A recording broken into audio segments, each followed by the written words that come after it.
Hi കൂട്ടുകാരെ, എല്ലാവർക്കും നമ്മുടെ ചാനലിലേക്ക് സ്വാഗതം. അപ്പോൾ നമ്മൾ ഇന്ന് നല്ലൊരു മുട്ട റോസ്റ്റിൻ്റെ റെസിപ്പിയാണ് നോക്കാനായിട്ട് പോകുന്നത് കേട്ടോ. കുക്കിംഗ് ഒക്കെ പഠിച്ചു വരുന്ന കൂട്ടുകാർക്ക് വേണ്ടി, അല്ലെങ്കിൽ ഒട്ടും കുക്കിംഗ് അറിയാത്ത കൂട്ടുകാർക്ക് വേണ്ടിയിട്ടാണ് ഞാൻ ഈ ഒരു വീഡിയോ ചെയ്യുന്നത്. തീർച്ചയായിട്ടും നിങ്ങൾക്ക് ഉപകാരപ്പെടുന്ന ഒരു വീഡിയോ ആയിരിക്കും. ഞാനത് വിശദമായിട്ട് തന്നെ എല്ലാം പറഞ്ഞു തരുന്നുണ്ട്. നമുക്ക് പെട്ടെന്ന് വീഡിയോയിലേക്ക് പോകാം. വീഡിയോ ഇഷ്ടപ്പെടുകയാണെങ്കിൽ സബ്സ്ക്രൈബ് ചെയ്ത് കൂടെ ഒരു ലൈക്കും കൂടി തന്ന് സപ്പോർട്ട് ചെയ്യാൻ മറക്കല്ലേ കേട്ടോ. അപ്പോൾ നമുക്ക് സ്റ്റാർട്ട് ചെയ്താലോ. നമുക്ക് ആദ്യം തന്നെ ഇതിൻ്റെ ഇൻഗ്രീഡിയൻസ് ഒക്കെ ഒന്ന് നോക്കിയിട്ട് പോകാം. മെയിനായിട്ടുള്ള ഇൻഗ്രീഡിയൻസ് നോക്കാം. അപ്പോൾ ഞാനിവിടെ എടുത്തിട്ടുള്ളത് 4 മുട്ടയാണ്. നമുക്ക് ഈ ഒരു മസാലയിൽ ഒരു 5 മുട്ടയൊക്കെ വേണമെങ്കിൽ എടുക്കാം കേട്ടോ. ഇതുപോലെ തന്നെ ഒരു 4 മീഡിയം സൈസിലുള്ള സവാള ഇതുപോലെ നീളത്തിൽ അരിഞ്ഞു വെച്ചിട്ടുണ്ട്. നല്ല പഴുത്ത ഒരു തക്കാളി, മീഡിയം സൈസിലുള്ള നല്ല പഴുത്ത ഒരു തക്കാളി ഇതുപോലെ ചെറുതായിട്ട് കട്ട് ചെയ്ത് വെച്ചിട്ടുണ്ട്. ഇതിൻ്റെ കൂടെ തന്നെ ഞാൻ എടുത്തിട്ടുള്ളത് ഒരു 2 പച്ചമുളകാണ്. അത് നീളത്തിൽ കീറി വെച്ചിട്ടുണ്ട്. ഇനി ഞാൻ എടുത്തിട്ടുള്ളത് ഒരു ചെറിയ പീസ് ഇഞ്ചി എടുത്തിട്ടുണ്ട്. ഒരു 4-5 വലിയ അല്ലി വെളുത്തുള്ളി എടുത്തിട്ടുണ്ട്. ഒരു 1/2 ടീസ്പൂൺ കുരുമുളകും ഒരു 1/4 ടീസ്പൂൺ പെരിഞ്ജീരകവും എടുത്തിട്ടുണ്ട്. ഇതൊക്കെ ഒന്ന് ചതച്ചെടുക്കണം. അതായത് ഈ ഒരു ഇഞ്ചിയും വെളുത്തുള്ളിയും കുരുമുളകും പെരിഞ്ജീരകം ഇതുപോലെ ഇടികല്ലിലിട്ടിട്ടൊന്ന് ചതച്ചെടുക്കണം കേട്ടോ. നമ്മൾ ചതയ്ക്കാൻ നേരത്ത് ആ പെരിഞ്ജീരകമൊക്കെ നന്നായിട്ട് ചതച്ച് എടുക്കാനായിട്ട് ശ്രദ്ധിക്കണം. അതല്ലെങ്കിൽ നമ്മൾ ആ ഒരു റോസ്റ്റിൻ്റെ അകത്ത് കടിക്കുന്ന അത്രയും ടേസ്റ്റ് ആയിരിക്കില്ല. ഇഞ്ചിയൊക്കെ ഒരു ചെറിയ പീസ് എടുത്താൽ മതി. ഇഞ്ചിയുടെ അളവൊന്നും കൂടുതലായിട്ട് എടുക്കുകയൊന്നും വേണ്ട കേട്ടോ. ഇനി നമുക്ക് ഇതിലേക്ക് വേണ്ടിയിട്ടുള്ള മറ്റ് പൊടികളും മറ്റ് ചേരുവകളെല്ലാം തന്നെ നമ്മളിത് തയ്യാറാക്കുന്ന സമയത്ത് പറയാം. അപ്പോൾ ആദ്യം തന്നെ ഞാനൊരു പാൻ ചൂടാവാനായിട്ട് വെക്കുകയാണ്. അപ്പോൾ ഇതുപോലെ ഒരു അടികട്ടിയുള്ള പാനാണ് എടുത്തിട്ടുള്ളത് കേട്ടോ. ഇതൊന്ന് ചൂടായിട്ട് വരുമ്പോൾ ഒരു 2-3 ടേബിൾ സ്പൂൺ അളവിൽ വെളിച്ചെണ്ണ ഒഴിച്ചു കൊടുക്കുക. എണ്ണയൊക്കെ നിങ്ങളുടെ ഇഷ്ടത്തിനനുസരിച്ച് കൂട്ടുകയും കുറയ്ക്കുകയും ചെയ്യാം. ഞാൻ ഏകദേശം ഒരു 3 ടേബിൾ സ്പൂൺ അടുത്ത് എണ്ണ ചേർത്തിട്ടുണ്ട്. ഈ റോസ്റ്റൊക്കെ ചെയ്യുമ്പോൾ എപ്പോഴും ഇച്ചിരി എണ്ണ കൂടുതലുള്ളതാണ് നല്ലത് കേട്ടോ. എണ്ണ ചൂടായിട്ട് വരുമ്പം നമ്മളിപ്പം ചതച്ചെടുത്തിട്ടുള്ള ഇഞ്ചിയും വെളുത്തുള്ളിയും കുരുമുളകും പെരിഞ്ജീരകം ഉണ്ടല്ലോ, അത് ചേർത്തിട്ട് ലോ ഫ്ലെയിമിലിട്ട് നന്നായിട്ടൊന്ന് മൂപ്പിച്ചെടുക്കുക. ഇഞ്ചിയുടെയും വെളുത്തുള്ളിയുടെയൊക്കെ ഒരു റോസ് സ്മെല്ല് മാറി വരുന്നത് വരെ ലോ ഫ്ലെയിമിലിട്ട് നന്നായിട്ടൊന്ന് മൂപ്പിച്ചെടുക്കുക. ഏകദേശം ഒരു 30 സെക്കൻഡൊക്കെ ഇളക്കി കൊടുത്താൽ മതിയാവും. ഇനി നമുക്കിതിലേക്ക് സവാള ചേർത്ത് കൊടുക്കാം. ഞാനിവിടെ 4 സവാള നീളത്തിലരിഞ്ഞാണ് ചേർത്ത് കൊടുത്തിട്ടുള്ളത്. നമുക്ക് 4 സവാളയ്ക്ക് പകരം ഒരു 5 എണ്ണം ചേർത്താലും കുഴപ്പമൊന്നുമില്ല കേട്ടോ. ഒരു തണ്ട് കറിവേപ്പിൻ്റെ ഇല ചേർക്കുന്നുണ്ട്. കൂടെ തന്നെ നമ്മൾ നേരത്തെ അരിഞ്ഞ് വെച്ചിരിക്കുന്ന പച്ചമുളക്, 2 പച്ചമുളക് നീളത്തിൽ കീറി ചേർക്കുന്നുണ്ട്. ഇനി നമുക്കിതെല്ലാം കൂടി നന്നായിട്ടൊന്ന് വഴറ്റിയെടുക്കണം. സവാളയൊക്കെ നല്ലൊരു ബ്രൗൺ കളറിലായി വരുന്നത് വരെ ഒന്ന് വഴറ്റിയെടുക്കണം. അപ്പോൾ കുറച്ച് ഉപ്പും കൂടി ചേർത്ത് വഴറ്റുന്നത് സവാള പെട്ടെന്ന് വഴണ്ട് കിട്ടാനായിട്ട് നമുക്ക് ഹെൽപ്പ് ചെയ്യും. അപ്പം നമുക്ക് കുറച്ച് ഉപ്പ് ചേർത്ത് കൊടുക്കാം ഈ ഒരു സമയത്ത്. അപ്പോൾ ഞാനിവിടെ ഏകദേശം 1 ടീസ്പൂൺ അളവിൽ ഉപ്പാണ് ഈ ഒരു സമയത്ത് ചേർത്ത് കൊടുത്തിട്ടുള്ളത് കേട്ടോ. ഇത് നന്നായിട്ടൊന്ന് വഴറ്റിയെടുക്കുക. നമ്മുടെ ഈ ഒരു റോസ്റ്റിൻ്റെ മെയിനായിട്ടുള്ള ഒരു ഭാഗം എന്ന് പറയുന്നത് ഈ ഒരു സവാള വഴറ്റിയെടുക്കുന്നതാണ്. തീ വല്ലാതെ കൂട്ടിയിടരുത്, തീ വല്ലാതെ കുറച്ചിടുകയും ചെയ്യേണ്ട. ഒരു ലോ മീഡിയം ഫ്ലെയിമിലിട്ട് കൊടുത്തിട്ട് നന്നായിട്ടൊന്ന് ഇളക്കി ഒരു സവാള വഴറ്റിയെടുക്കണം.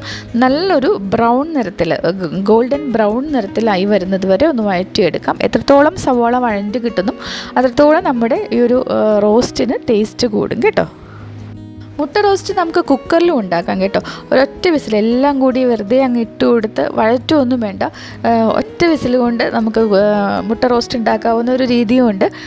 ശരിക്കും അതിനേക്കാളും കൂടുതൽ ടേസ്റ്റ് ഉണ്ടാവുക ഈ ഒരു രീതിയിൽ സവാളയൊക്കെ നന്നായിട്ട് വഴറ്റിയെടുത്ത് ചെയ്യുമ്പോഴാണ്. എങ്കിലും ഈസി ആയിട്ട് ചെയ്യാവുന്ന ഒരു മെത്തേഡാണ്. അതിനും ടേസ്റ്റ് കുറവൊന്നുമില്ല കേട്ടോ. അപ്പം അങ്ങനെയുള്ളൊരു മെത്തേഡും കൂടി ഞാൻ കാണിച്ചു തരാം. അത് വേറൊരു ദിവസം കുക്കറിൽ ചെയ്യാവുന്ന ഒരു രീതിയിൽ കാണിച്ചു തരാം കേട്ടോ. ഇതാണ് കുറച്ചും കൂടി ടേസ്റ്റ് ഉള്ളത്. സവാള ഇത്തിരി സമയം എടുത്ത് ഒരു 10-15 മിനിറ്റ് നമുക്ക് ഈ ഒരു സവാളയൊക്കെ നന്നായിട്ട് വഴണ്ട് കിട്ടാനായിട്ട് വരും. അപ്പോൾ ഈ ഒരു സമയം എടുത്തിട്ട് നമ്മൾ റോസ്റ്റ് ചെയ്യുന്നതാണ് കുറച്ചും കൂടി ടേസ്റ്റ്. അപ്പോൾ ഇത് നന്നായിട്ടൊന്ന് വഴറ്റിയെടുക്കാം. അപ്പോൾ ഈ ഒരു സമയത്ത് ഞാൻ മുട്ട പുഴുങ്ങി അതിൻ്റെ തോടെല്ലാം കളഞ്ഞെടുത്തിട്ടുണ്ട്. ഞാനിവിടെ 4 മുട്ട എടുത്തിട്ടുള്ളത്. ഞാൻ നേരത്തെ പറഞ്ഞതാണ്. ഈ ഒരു മസാലയിൽ നമുക്കൊരു 5 മുട്ട വരെയൊക്കെ എടുക്കാം. മുട്ട നന്നായിട്ട് വെന്ത് അതിൻ്റെ തോട് പൊടിച്ചെടുക്കാനായിട്ട് ബുദ്ധിമുട്ടുള്ളവർക്ക് വേണ്ടി പറഞ്ഞു തരുന്നതാണ്. നമ്മൾ ആദ്യം തന്നെ കുറച്ച് വെള്ളത്തിൽ ഒരല്പം ഉപ്പിട്ട്, 1 ടീസ്പൂൺ ഉപ്പിട്ടിട്ട് നന്നായിട്ട് തിളപ്പിക്കുക. അതിലേക്ക് മുട്ട ഇട്ട് കൊടുത്ത് ഒരു 10 മിനിറ്റ് നന്നായിട്ട് വെട്ടി തിളപ്പിക്കുക. അപ്പോൾ ആ മുട്ടയൊക്കെ നന്നായിട്ട് വെന്ത് കിട്ടും. അതിനുശേഷം മുട്ടേനെ നമ്മൾ തണുത്ത വെള്ളത്തിലേക്ക് മാറ്റുക. മനസ്സിലായല്ലോ? സാധാരണ പച്ചവെള്ളത്തിലേക്ക് മാറ്റുക. ഉടനെ തന്നെ ഒരു 10-30 സെക്കൻഡിനുള്ളിൽ തന്നെ ഓരോ മുട്ട എടുത്തിട്ട് തണുത്ത വെള്ളത്തിൽ നിന്ന് എടുത്ത് തോട് കളഞ്ഞു കഴിഞ്ഞാൽ മുട്ടയൊന്നും പൊട്ടിപ്പോവാതെ തന്നെ നമുക്ക് തോട് പിടിച്ചെടുക്കാനും പറ്റും. ജസ്റ്റ് ഒന്ന് പറഞ്ഞതന്നേ ഉള്ളൂ, അറിയാത്തവർക്ക് വേണ്ടി പറഞ്ഞതേ ഉള്ളൂ കേട്ടോ. അപ്പോൾ നമ്മുടെ സവോളയൊക്കെ നന്നായിട്ട് വഴണ്ടി കിട്ടിയിട്ടുണ്ട്. നല്ലൊരു ഗോൾഡൻ ബ്രൗൺ നിറത്തിലേക്ക് വന്നിട്ടുണ്ട്. ഈ ഒരു സമയത്ത് നമുക്ക് ഇതിലേക്ക് പൊടികളൊക്കെ ചേർത്ത് കൊടുക്കാം. ആദ്യം തന്നെ 1 ടേബിൾ സ്പൂൺ മല്ലിപ്പൊടി ചേർത്ത് കൊടുക്കുന്നുണ്ട്. 1 ടീസ്പൂൺ എരിവുള്ള മുളക് പൊടി ചേർത്ത് കൊടുക്കുന്നുണ്ട്. 1/2 ടേബിൾ സ്പൂൺ അളവിൽ കശ്മീരി മുളക് പൊടി ചേർക്കുന്നുണ്ട്. കശ്മീരി മുളക് പൊടി ചേർക്കുമ്പോൾ മുട്ട റോസ്റ്റിന് നല്ലൊരു കളറൊക്കെ കിട്ടും. 1/4 ടീസ്പൂൺ മഞ്ഞൾപ്പൊടി ചേർക്കാം. 1/2 ടീസ്പൂൺ ഗരം മസാലപ്പൊടി ചേർക്കാം. തീ കുറച്ച് വെച്ച് തന്നെ നമുക്കിത് നന്നായിട്ടൊന്ന് വഴറ്റിയെടുക്കാം. ഇവിടെ ശ്രദ്ധിക്കേണ്ട കാര്യം, നമ്മൾ പൊടികൾ ചേർക്കാൻ തുടങ്ങുമ്പോൾ തന്നെ തീ നന്നായിട്ട് കുറച്ച് വെക്കണം. അതല്ലെങ്കിൽ പെട്ടെന്ന് തന്നെ പൊടികൾ കരിഞ്ഞു പോകും കേട്ടോ. തീ കുറച്ച് വെച്ച് ഏകദേശം ഒരു 2 മിനിറ്റ് ഇതുപോലെ അങ്ങനെ വഴറ്റി കൊടുക്കാം. ഈ ഒരു സമയത്ത് നല്ല ഡ്രൈ ആയിട്ട് തോന്നുകയാണെങ്കിൽ കുറച്ച് വെളിച്ചെണ്ണ ഒഴിച്ചു കൊടുക്കാം. എണ്ണ ഒഴിക്കാൻ താല്പര്യമില്ലെങ്കിൽ അല്പം വെള്ളം തളിച്ചു കൊടുത്താലും മതി. ആ പൊടികൾ കരിഞ്ഞു പോകാതിരിക്കാൻ വേണ്ടിയിട്ടാണ്. അപ്പോൾ അത്യാവശ്യത്തിൽ എണ്ണയുള്ളത് കൊണ്ട് ഞാൻ വേറെ വെള്ളമൊന്നും തളിച്ചു കൊടുക്കുന്നില്ല. അപ്പോൾ തീ കുറച്ച് വെച്ച് 2 മിനിറ്റ് നന്നായിട്ടൊന്ന് വഴറ്റി അതിനുശേഷം നമുക്കിതിലേക്ക് തക്കാളി ചേർത്ത് കൊടുക്കാം. ഞാനിവിടെ നല്ല പഴുത്ത മീഡിയം സൈസിലൊരു തക്കാളി ചെറുതായിട്ട് കട്ട് ചെയ്താണ് ചേർത്ത് കൊടുത്തിട്ടുള്ളത്. തക്കാളി നല്ല സോഫ്റ്റായിട്ട് വരുന്നത് വരെ ഒന്ന് വഴറ്റിയെടുക്കണം. നന്നായിട്ടൊന്ന് ഇളക്കി കൊടുക്കുക. മൊത്തത്തിലൊന്ന് ചൂടായ ശേഷം നമുക്ക് തീ കുറച്ച് വെച്ച് തന്നെ ഏകദേശം ഒരു 5 മിനിറ്റ് സമയം നമുക്കിതൊന്ന് വേവിച്ചെടുക്കണം. അടച്ച് വെച്ച് വേവിക്കാം. തക്കാളിയൊക്കെ നല്ല വെന്ത് ഉടഞ്ഞ് നല്ല സോഫ്റ്റായിട്ട് വരണം. അപ്പോൾ ഇടയ്ക്ക് തുറന്ന് ഇളക്കി കൊടുക്കാനായിട്ട് വിട്ടുപോകരുത് കേട്ടോ. അപ്പോൾ ഞാനൊന്ന് അടച്ച് വെക്കുകയാണ്. ഒരു 5 മിനിറ്റ് നമുക്ക് തക്കാളി ഒന്ന് വേവാനായിട്ട് വെക്കാം. നമ്മളിത് ഇടയ്ക്ക് തുറന്ന് ഇളക്കി കൊടുക്കാൻ നേരത്ത് ഇതിൽ ഒട്ടും വെള്ളം ഇല്ലയെന്ന് തോന്നുവാണ്, നല്ല ഡ്രൈ ആയിട്ടാണ് ഇരിക്കണമെങ്കിൽ അല്പം വെള്ളം തളിച്ചു കൊടുക്കണം കേട്ടോ. എന്നിട്ട് വേണം ഇളക്കി കൊടുത്തിട്ട് അടച്ചു വെച്ചിട്ട് അടച്ചു വെച്ച് വേവിക്കാനായിട്ട്.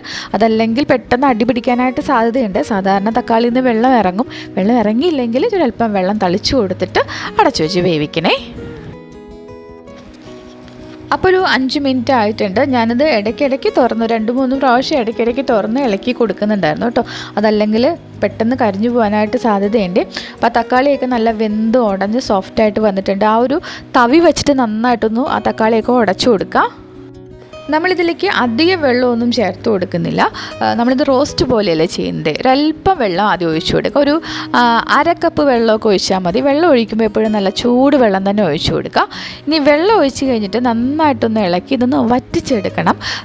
ഈ ഒരു തക്കാളി സവോളയൊക്കെ ഒരു വെള്ളത്തിൽ കിടന്നിട്ടൊന്ന് വെന്ത് കിട്ടണം. അതിന് വേണ്ടിയിട്ടാണ് തീ കുറച്ച് വെച്ചിട്ട് ഇതുപോലെ ഇളക്കി കൊടുത്ത് വറ്റിച്ചെടുക്കുക ചെയ്യുന്നത്. അപ്പോൾ വെള്ളം ഒന്ന് വറ്റി വന്നപ്പോൾ ഒരല്പവും കൂടി ഒരു 1/4 കപ്പ് വെള്ളവും കൂടി ഒഴിച്ചു കൊടുത്തിട്ടുണ്ട്.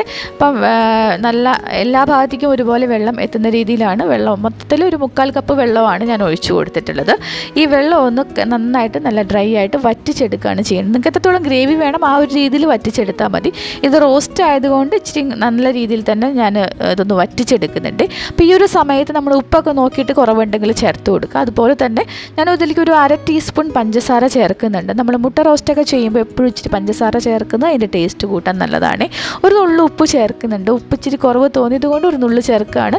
നിങ്ങൾ നോക്കിയിട്ട് ഉപ്പ് ഉണ്ടെങ്കിൽ ഉപ്പ് ചേർക്കണം എന്നില്ല, നോക്കിയിട്ട് മാത്രം ചേർത്ത് കൊടുക്കണേ. ഇത് നന്നായിട്ടൊന്ന് ഇളക്കി കൊടുക്കുക. ഈ ഒരു ലോ ഫ്ലെയിമിലിട്ടാണ് ഇത് നമ്മൾ ഇളക്കി ഇതൊന്ന് വേവിച്ചെടുക്കുന്നത്. ഈ ഒരു സമയത്ത് തന്നെ നമുക്ക് മുട്ട പുഴുങ്ങിയത് ഇതിലേക്ക് ചേർത്ത് കൊടുക്കാം.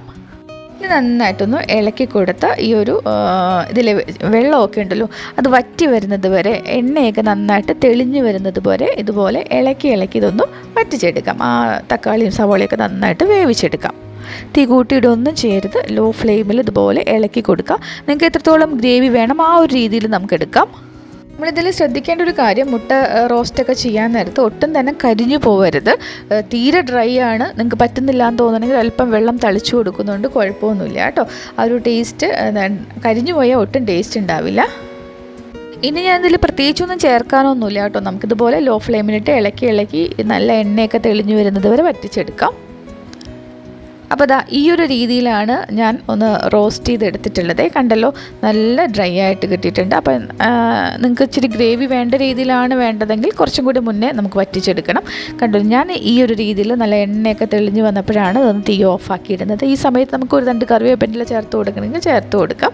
അപ്പോൾ നമ്മളിതിലെല്ലാം ചേർത്തിട്ടുണ്ട്. അപ്പോൾ ഇത്രയും മതി. നമ്മുടെ മുട്ട റോസ്റ്റ് ഇവിടെ തയ്യാറായിട്ടുണ്ട്. ഇത് നമുക്ക് പത്തിരിയുടെ കൂടെ, അപ്പത്തിൻ്റെ കൂടെ, ഇടിയപ്പത്തിൻ്റെ, ദോശയുടെ കൂടെയൊക്കെ കഴിക്കാൻ നല്ല അടിപൊളിയാണ് കേട്ടോ. എല്ലാവരും ട്രൈ ചെയ്ത് നോക്കുക. വീഡിയോ ഇഷ്ടപ്പെട്ടിട്ടുണ്ടെങ്കിൽ സബ്സ്ക്രൈബും ലൈക്കും ഷെയറും കമൻറ്റും ഒന്നും മറക്കല്ലേ കേട്ടോ. ഓക്കെ, അടുത്ത ദിവസം വീണ്ടും നല്ല റെസിപ്പിയുമായിട്ട് നമുക്ക് വേഗം തന്നെ കാണാം. താങ്ക്